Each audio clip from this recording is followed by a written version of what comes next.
بسم الله الرحمن الرحيم. الحمد لله نحمده ونستعينه ونستغفره ونؤمن به ونتوكل عليه ونعوذ بالله من شرور أنفسنا ومن سيئات أعمالنا. من يهده الله فلا مضل له ومن يضلله فلا هادي له ونشهد أن لا إله إلا الله وحده لا شريك له ونشهد أن سيدنا ومولانا محمدا عبده ورسوله صلى الله عليه وعلى آله وأصحابه وبارك وسلم تسليما كثيرا كثيرا. أما بعد فأعوذ بالله من الشيطان الرجيم. بسم الله الرحمن الرحيم. یا ایہا الذین آمنوا کونوا انصار اللہ. صدق اللہ العظیم. سلسلہ وار وہی مضمون رسول اللہ صلی اللہ علیہ وسلم کی سیرت کا پارٹ نمبر کون سا ہے؟ 4 ہے. پارٹ نمبر 4 یہ چوتھا مضمون بیان کر رہا ہوں. حضور صلی اللہ علیہ وسلم کی سیرت کا 3 بیان کر چکا ہوں. اب رسول اللہ صلی اللہ علیہ وسلم کو قبیلہ بنی سعد سے حضرت حلیمہ اور پورا قبیلہ بنی سعد والے، طائف والے، یہ سارے کے سارے لے کر آئے مکہ مکرمہ فرشتوں کے قصے کے بعد. یہ فرشتے والا قصہ ہوا وہاں کہ آپ صلی اللہ علیہ وسلم کو پہاڑ پر لٹایا گیا بچپن میں، اور کوئی دل کا آپریشن ہوا، ہارٹ کا آپریشن ہوا، کچھ چیزیں نکالی، کچھ چیزیں رکھی. سب گھبرا گئے کہ صاحب یہ تو بڑا معاملہ ہے، اتنے سالوں سے ہمارا پرانا رواج ہے مکہ مکرمہ سے لڑکوں کو لاتے ہیں، لیکن ایسا قصہ تو کبھی ہوا نہیں. تو سب گاؤں والوں نے، قبیلے بنی سعد والوں نے اور طائف والوں نے مشورہ کیا کہ بھی اب یہ بچے کو یہاں رکھنا نہیں چاہیے، اسے لے چلے مکہ. اب مکہ مکرمہ لے چلے تو اکیلی حلیمہ کیسے لے کر آئے؟ لمبا سفر ہے. تو گاؤں والے نے مشورہ کیا بھی چلو ہم سب چلتے ہیں تمہارے ساتھ، وہاں پر ہو سکتا ہے ہمیں کو بچہ مل جائے، تمہاری معاونت بھی ہو جائے گی، اور ہم وہاں جائیں گے تو بچہ بھی مل جائے گا تو اسے بھی لے آئیں گے، دونوں کام ہو جائیں گے ہمارے. یہ کہہ کر پورا قافلہ مکہ مکرمہ آیا. آپ صلی اللہ علیہ وسلم کی عمر تقریباً 4 سال کی تھی. تقریباً یہ میں کہہ رہا ہوں اس لیے کہ یہ روایتیں تاریخی روایتیں ہیں. تاریخی روایتوں میں مکمل طور پر صحیح بات نہیں ملا کرتی. اسلام تو آیا نہیں ہے، جس نے جو سنا بڑھوں سے وہ لکھ دیا، پھر آگے چلی پھر آگے چلی. جب یہاں آئے تو مکہ والوں نے دیکھا کہ قبیلے بنی سعد والے آئے ہیں، لیکن بغیر سیزن کے آئے ہیں. ان کے آنے کا سیزن تو ہے نہیں. سیزن ہوتا ہے نا آنے کا، ایک سیزن میں آتے تھے، ایک سیزن میں بچوں کو چھوڑ جاتے تھے. یہ تو بغیر سیزن کے، بغیر خبر دیے ہوئے یہ لوگ پہنچے یہاں. بھی کیا ہوا، ابھی کیا ہوا؟ پورے مکہ میں باتیں چلی. بھئی یہ قریش کا جو بچہ ہے، عبد المطلب کا جو پوتا ہے، اس کو لے کر آئے ہیں یہ لوگ. اچھا بھی کیوں لے کر آئے، کیا معاملہ ہے؟ آفات الاخبار رواتها، خبریں پھیلتی ہیں نا، جو خبریں بہت زیادہ پھیلیں اس میں سمجھو کہ جھوٹ بہت ہے. لیکن سچ جو ہے وہ آہستہ آہستہ پھیلتا ہے، اور جھوٹ چالاک ہوتا ہے، وہ تیزی سے پھیلتا ہے. یہ اصول یاد رکھیں. حق یہ آہستہ آہستہ آہستہ آہستہ پھیلے گا. اسی لیے کھجور کے درخت کی مثال دی قرآن میں حق کی، کہ وہ آہستہ آہستہ آہستہ بڑا ہوتا ہے، پھر آہستہ آہستہ بڑا ہو کر پھر مضبوط ہو جاتا ہے. اور جھوٹ جو ہے وہ تیزی سے پھیلتا ہے. تو جس کی زبان پر جب آتا ہے یہ بھی وہ قریش بچے کو لے کر آئے ہیں، عبد المطلب کو پوتے کو لے کر آئے ہیں. کیا ہوا کیا ہوا؟ عبد المطلب کو پتہ چلا، کوئی بیٹا پوتا آیا تو عبد المطلب بھی ٹینشن میں آ گئے. اچھا خدا کی شان، جب اس وقت میں حضور صلی اللہ علیہ وسلم کو لے کر آئے مکہ مکرمہ اس وقت میں بھی ڈائریا کی بیماری مکہ مکرمہ میں پھیلی ہوئی تھی، بچے مرتے تھے۔ لے کر سیدھے حضرت آمنہ کے پاس آئے۔ حضرت آمنہ کوئی پتہ تھا نہیں کہ بیٹا آنے والا ہے۔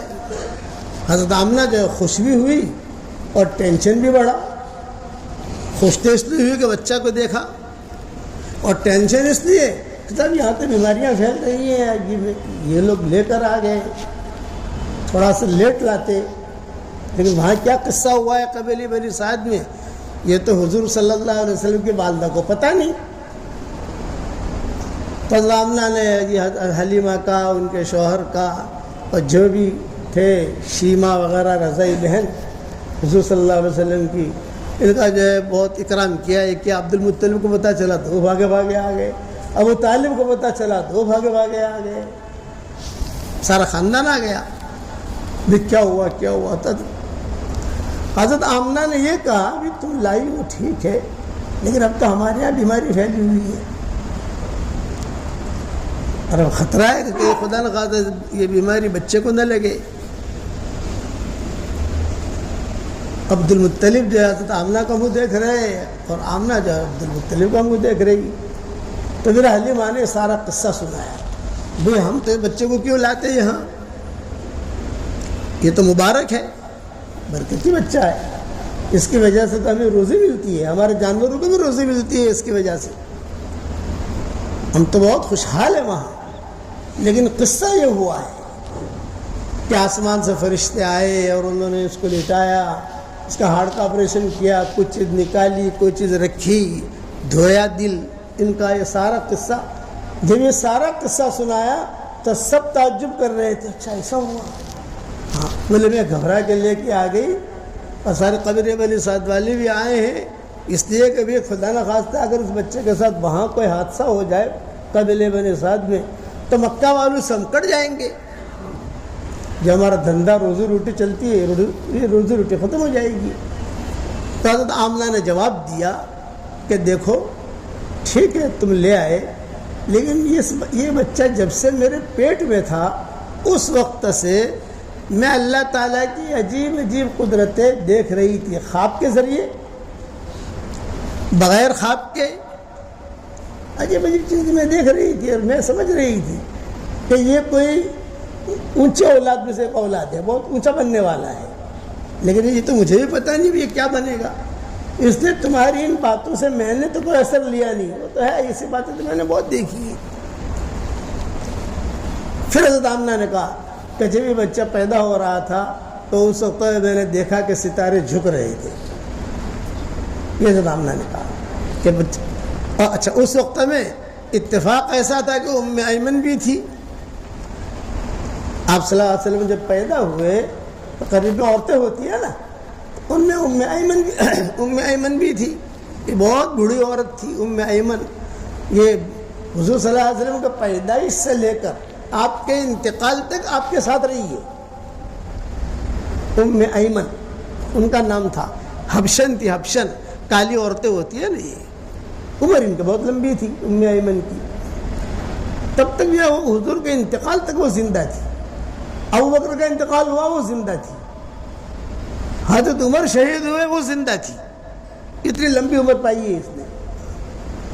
اسی لیے حدیثوں میں آتا ہے کہ جب حضور صلی اللہ علیہ وسلم کا وصال ہو گیا تو ابو بکر اور عمر جو ہے دونوں کو دونوں بیٹھے سب فراغت کے بعد، اور فارغ ہونے کے بعد دونوں نے مشورہ کیا کہ ہم کیا کریں، تو حضرت عمر نے کہا کہ چلو ہم ام ایمن کے پاس جائیں، اس لیے کہ حضور صلی اللہ علیہ وسلم کو ہم نے دیکھا ہے ام ایمن کے پاس بہت جاتے تھے اور بیٹھتے تھے وہاں جا کر، تو ام ایمن کے پاس ہم جاویں، یہ مسلم شریف کی روایت ہے کہ چلو نمشی الی ام ایمن، ہم نے دیکھا کہ حضور صلی اللہ علیہ وسلم بہت جاتے تھے ام ایمن کے پاس، ہم بھی جا کر بیٹھے وہاں تھوڑا اپنا غم ہلکا کریں۔ یہ دونوں کے دونوں ام ایمن کے پاس آئے، آپ صلی اللہ علیہ وسلم کے انتقال کے بعد ام ایمن نے جو ان دونوں کو دیکھا تو یہ دونوں بھی بہت روئے اور ام ایمن بھی بہت روئی، اور ام ایمن کی آواز تھمتی نہیں تھی، بہت روئی۔ ابو بکر اور عمر نے کہا کیوں رو رہی ہو ام ایمن؟ کیا آپ کو پتہ نہیں ہے کہ اللہ کے یہاں تو حضور صلی اللہ علیہ وسلم بہت خوش ہیں؟ بہترین مکان مل گیا، بہترین گھر والے مل گئے، تمہیں امید نہیں ہے، تم کیوں رو رہی ہو؟ تو ایمن نے اپنا منہ وغیرہ پوچھا، پردہ پردہ کرتی نہیں تھی، وہ بہت بڑی عورت تھی وہ، تو منہ پوچھ کر جو ہے اس نے یوں کہا کہ میں حضور کے وصال پر نہیں رو رہی ہوں، بس میں اس پر رو رہی ہوں کہ آسمان کا وہ دروازہ جس سے تازہ تازہ سبق آتے تھے آسمانوں سے اور تازہ تازہ خبریں آتی تھی وحی کے ذریعے، وہ دروازہ اب بند ہو گیا، اب قیامت تک کھلے گا نہیں، وحی والا دروازہ یہ بند ہو گیا۔ ورنہ روزانہ میں انتظار کرتے تھے کہ شاید ظہر بعد حضور کچھ بات بتانے، شاید عصر بعد حضور کچھ بات بتاوے، کوئی آیت نازل ہوئی ہوگی، شاید فجر بعد کوئی خبر آوے، لیکن اب وہ دروازہ بند ہو گیا، وہ دروازہ اب قیامت تک کھلے گا نہیں۔ وہ خیر کا دروازہ تھا جو اللہ کی طرف سے کھلا ہوا تھا۔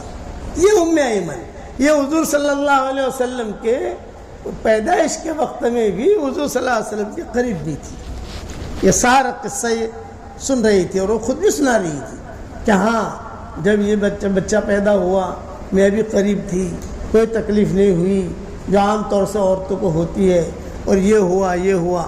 اب عبد المطلب جو ہے وہ کھڑے کھڑے سن رہے تھے، چنانچہ عبد المطلب نے، ابو طالب نے، حضرت آمنہ نے جو بھی خدمت کرنی تھی حضرت حلیمہ کی، ان کے شوہر کی، جو کچھ دینا دلانا تھا وہ دے دلا کر ان کو روانہ کیا۔ اب حضور صلی اللہ علیہ وسلم آ گئے مکہ مکرمہ۔ اب مسئلہ یہ ہے کہ بھائی یہاں تو بیماریاں پھیل رہی، کیا کریں گے؟ یہ مشورہ کیا عبد المطلب نے کہ یہاں تو بیماریاں پھیل رہی ہیں، یہ بچہ کہ اس بیماری کے زد میں نہ آ جائے۔ تو عبد المطلب نے حضرت آمنہ سے کہا کہ دیکھو تم تیاری کرو، میں سوچتا ہوں کہ مکہ مکرمہ سے کہیں دور اس بچے کو بھیج دوں، لیکن اکیلا بچہ جائے، قافلہ ہونا چاہیے، کچھ لوگ ہونے چاہیے۔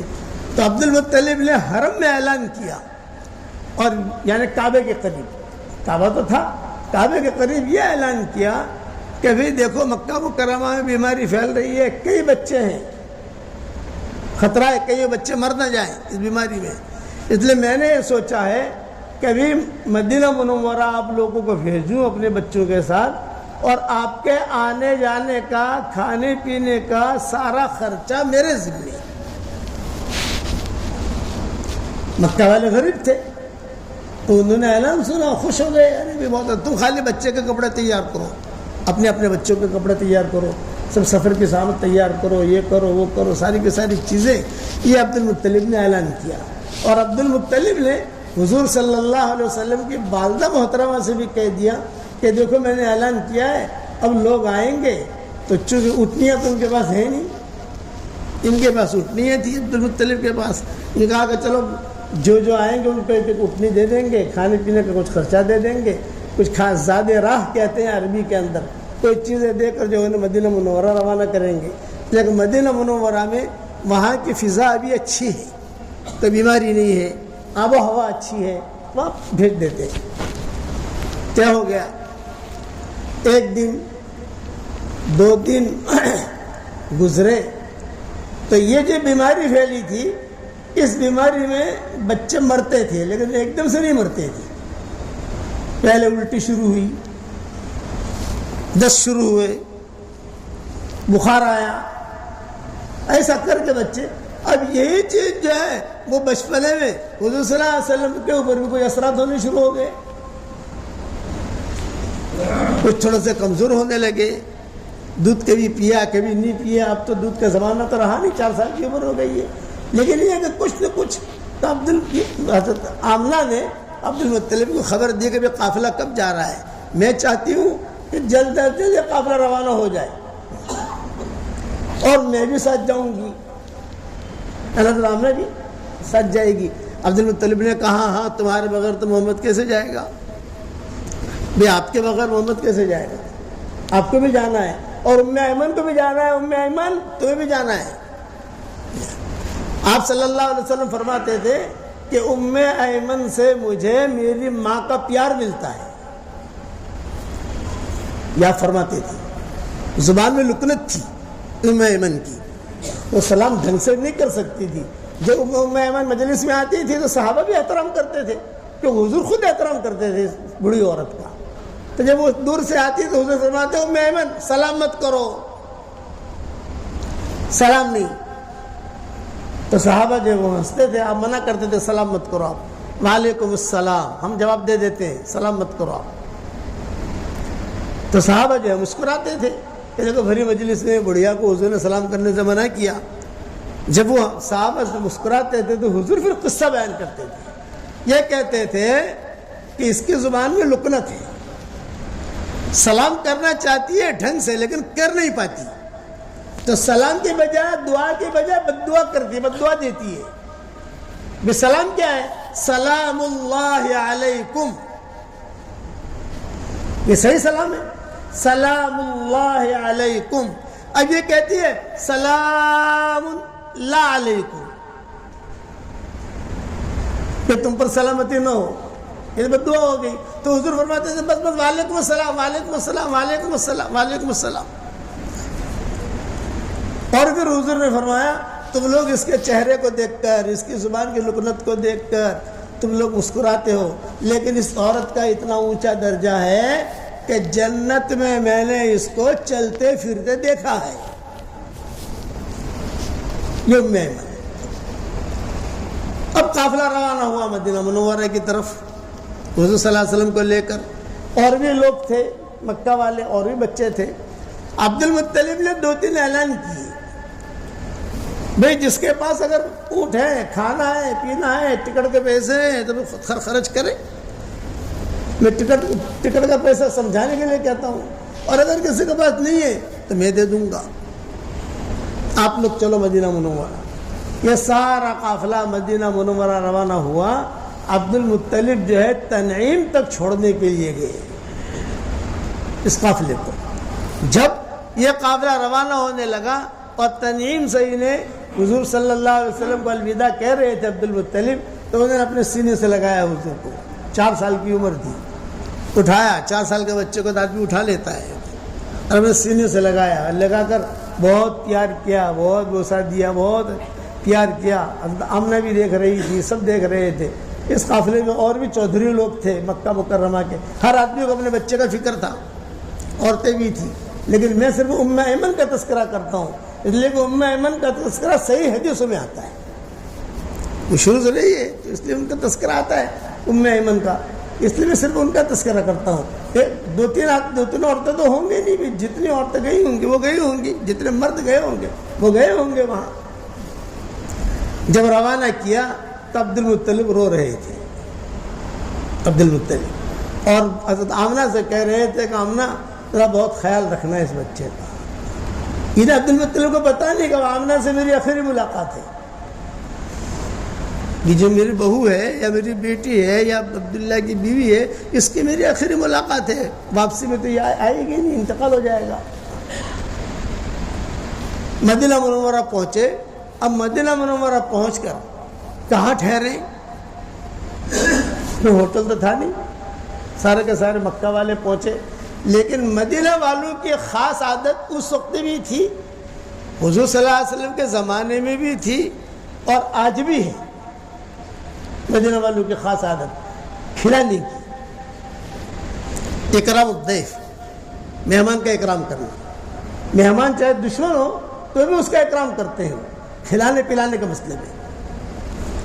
اور مسئلوں میں نہیں، لیکن کھلانے پلانے میں اسی لیے آپ نے دیکھا ہوگا حرم شریف میں رمضان کے مہینے میں باہر لڑکے جو کھڑے رہتے ہیں، بھائی میرے دسترخوان پر آ جاؤ، بھائی میرے دسترخوان پر آ جاؤ، بھائی میرے دسترخوان پر آ جاؤ. یہ عادت ہے مدینے والوں کی شروع سے. قوم تبا جو آیا تھا، ملک تبا، قرآن شریف میں اہم خیر ام قوم تبا، یہ جو آیا تھا ایک قصہ ہوا تھا کہ سب نصارہ یہود یہ سارے کے سارے جمع ہوئے اور یہ فرمایا کہ دیکھو ستاروں سے ہمیں پتہ چلتا ہے کہ وہ نبی آنے والا ہے. اب وہ نبی آنے والا ہے، ڈھونڈو کہاں آئے گا، کیا ہے کیا نہیں. یہ لوگ مکہ ہے سارے کے سارے، یمن کا تھا یہ، اہم خیر ام قوم تبع، قرآن شریف میں اس کا تذکرہ ہے۔ اور انداز ہے کہ آپ فرماتے تھے کہ ملک تبع کو گالی مت دو، بادشاہ تھا نا وہ اچھا آدمی تھا، وہ سب بڑے بڑے علماء، یہودیوں کے بڑے بڑے علماء، نصارہ کے بڑے بڑے علماء کو لے کر اس نے سفر کیا، اور وہ نجومیوں نے کہا، وہ ستاروں کا علم اس وقت تھا، اب تو ہماری شریعت نے حرام کر دیا، لیکن انہوں نے کہا کہ یہاں آئے گا وہ نبی، یہاں آئے گا مدینہ منورہ، مکہ مکرمہ۔ تو پھر انہوں نے کہا نہیں، یہ تو یہاں تو پیدا ہوگا، لیکن اس کا دین جو چلے گا وہ مدینہ سے چلے گا، وہ یہاں سے دور ہے۔ تو سارے کے ساروں کو لے کر مکہ سے وہ مدینہ کی طرف آیا، باہر پڑاؤ ڈالا۔ مدینہ والوں نے کہا بھی کیوں آئے ہو؟ آپ کے پیدا ہونے سے 400 سال پہلے کا ایک قصہ ہے جو میں سنا رہا ہوں آپ کو، 400 سال پہلے کا۔ مدینہ والوں نے کہا بھی تم کیوں آئے ہو یہاں؟ تو انہوں نے کہا بھی ہم جو ہے شہر پر قبضہ کرنے آئے ہیں، یہ گاؤں ہم قبضہ کریں گے اس پر۔ بھی کیوں؟ یہ زمینیں تو ہماری ہی ہے اور پرانی چلی آ رہی ہیں، تم کیسے قبضہ کرو گے؟ تو تبع بادشاہ نے کہا کہ نہیں، ہمیں جو ہے یہ کس وقت اندر بات وہ تھی کہ نبی آخر الزمان یہاں آنے والے ہیں، ان کے علماء نے کہا تھا۔ تو یہ مدینہ والے دن میں وہ قوم تبع کی فوج کے ساتھ جنگ کرتے، اور رات میں یہی مدینہ والے جو ہے وہ سارے کو سارے کھجورے لے کر، کھانا لے کر، دودھ لے کر فوجیوں کو کھلاتے، حالانکہ دشمن ہے نا، فوجیوں کو کھلاتے۔ تو بادشاہ نے کہا کہ عجیب لوگ ہیں، دن میں تو ڈٹ کر مقابلہ کرتے ہیں اور رات میں ہمارے لیے کھانا لاتے ہیں، دودھ لاتے ہیں، کھجورے لاتے ہیں، بڑا عجیب معاملہ ہے یہ۔ تو بادشاہ سمجھدار تھا، بادشاہ نے اپنے علماء سے کہا کہ بھی دیکھو تم آؤ، ان سے مقابلہ مت کرو، یہ تو اخلاق والے لوگ ہیں، یہ تو بہت اونچے لوگ ہیں، اور ہم ان سے مقابلہ کیوں کریں؟ تو بادشاہ نے کہا کہ چلو صلح کرو ان کے ساتھ۔ تو بادشاہ نے مدینہ والوں کو جمع کیا، ان کا اکرام کیا، اور اکرام کر کے کہا بھی ہم نے یہ اندازہ لگایا ہے، ہمیں خبریں ملی ہیں کہ یہاں وہ نبی آنے والے ہیں، تو میں اس بستی پر قبضہ نہیں کر سکتا، میں دجال بھی وہاں داخل نہیں ہوگا، کہ دجال بھی وہاں چلا جائے یہ نہیں ہوگا، کیونکہ محفوظ ہے یہ اللہ تعالیٰ کی طرف سے، مکہ مکرمہ یہ محفوظ ہے یہ اللہ تعالیٰ کی طرف سے۔ اب میں صرف اتنا چاہتا ہوں کہ یہ جتنے میرے ساتھ علماء آئے ہیں ان سب کے لیے میں یہاں مکانات بنوا دوں۔ بہت سونا لے کر آیا تھا، وہ سونا، پھر جواہرات، یمن کا رہنے والا تھا، تو اس نے جو ہے سب علماء کے لیے، جو اس کے ساتھ علماء تھے ان کے لیے مکانات بنوائے، ان کی شادیاں کروائیں، ایک مکان بہت بڑھیا بنایا، بہت اچھا، اور اس میں خط لکھ کر دیا اس نے، بہت بڑے عالم تھے ان کو رکھا، یہ کہا کہ دیکھو یہ مکان میں بنا رہا ہوں اس نبی کے لیے جو نبی آخر الزمان آنے والے ہیں، یہاں آئیں گے تو تمہاری اولاد میں تم وصیت کر کے مرنا، اس لیے کہ 400 سال پہلے یہ مکان بنا ہے آپ کی پیدائش سے پہلے، تو ظاہری بات ہے کہ اتنے دن تو کوئی آدمی جی نہیں سکتا۔ خط لکھا اور اس خط کے اندر لکھا شہدت علی احمد انہ رسول من اللہ بارئ النسم فلو مد عمری الی عمرہ صلی اللہ علیہ وسلم فلو مد عمری الی عمرہ لکنت وزیرا لہ وابن عمی وجاہدت بالسیف اعداہ وفرجت عن صدرہ کل غمی۔ یہ اشعار لکھے ملک تبع نے حضور صلی اللہ علیہ وسلم کے نام، اور جس گھر میں بڑے عالم کو ٹھہرایا تھا ان کو دے دیے، بھئی یہ مکانات تو علماء کے ہیں، آپ کو ہدیہ میری طرف سے، لیکن یہ مکان جو عالم ٹھہر رہا ہے، تمہاری نسل نسل نسل نسل در نسل جب بھی اس مکان میں اللہ کے نبی آئیں گے تو ان کو میرا خط دے دینا۔ تو حضور صلی اللہ علیہ وسلم ہجرت کے وقت میں جب ابو ایوب انصاری کے مکان پر اترے تو ابو ایوب انصاری نے سب سے پہلے یہ خط پیش کیا، سب سے پہلے حضور نے وہ خط پڑھا۔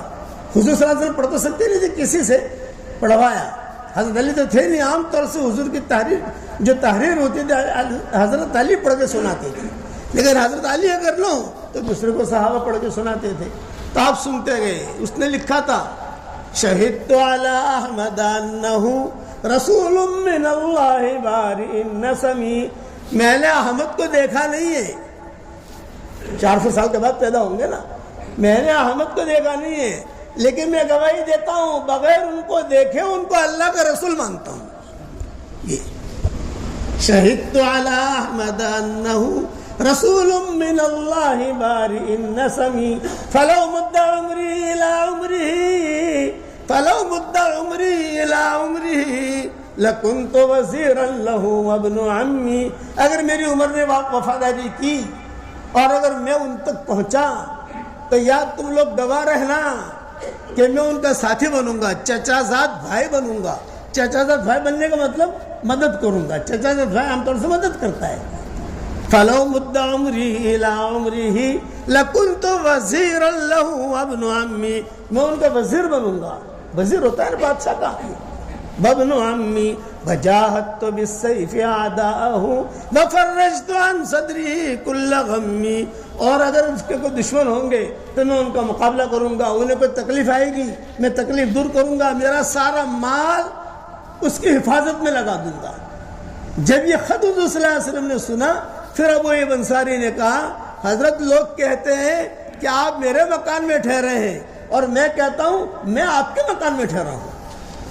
یہ مکان آپ کا ہے. یہ قصہ ہوا تھا. تب یہ جو ہے جب سارا کا سارا قافلہ مدینہ منورہ پہنچا اب ٹھہرے کہاں؟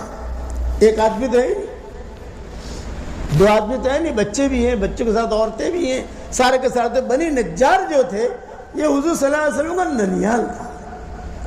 آج کل باب السلام جہاں پر ہے، باب السلام یہ بہت پرانا دروازہ چلا آ رہا ہے. باب السلام اسے یہ لوگ ہٹاتے نہیں ہیں اور قیامت تک نہیں ہٹائیں گے اسے. باب السلام دیکھنا نمبر 1 دروازہ ہے اس کا. وہ دروازہ جو ہے وہیں پر قبیلے بنی نجار رہتا تھا. تو ظاہری بات ہے پتہ چلا کہ ارے یہ تو ہمارے ہی بیٹا آیا ہے. دنیا والوں کو وہ تو لے آئے. حضور صلی اللہ علیہ وسلم کے والد کی قبر بھی مدینہ منورہ میں ہے. آپ کے والد کی قبر یہ مدینہ منورہ میں. وہ جو ہے تھوڑی دور ہے کہ حکومت نے اسے بہت چھپا کے رکھ دیا ہے. عام آدمی وہاں پہنچ نہیں سکتا. جسے پتہ ہے مدینہ کی تاریخ کا، جو جانتا ہے گلیاں یہ وہ سب، وہ وہاں چپکے سے پہنچ جائے گا. لیکن قبر جو ہے وہی مدینہ منورہ میں ہے. ہٹانے کی بہت کوشش کی لیکن وہ قبر ہٹی نہیں. بہت پلاننگ کرتے ہیں نا، بلڈنگ بنانی ہے، یہ کرنا ہے، روڈ میں جیسا آتی ہے وہ قبر ہٹی نہیں. اب یہاں یہ لوگ پہنچے تو حضور کا تو انتظام ہو گیا، ننیال ہے. لیکن دوسرے لوگ کیا کریں، ٹائم ہو گیا. چلو اگلا مضمون انشاءاللہ اگر آئندہ جمعہ رہے تو بیان کر لیں گے انشاءاللہ. یہ یاد رکھنا کہاں تک پہنچے، مدینہ میں پہنچے اس میں.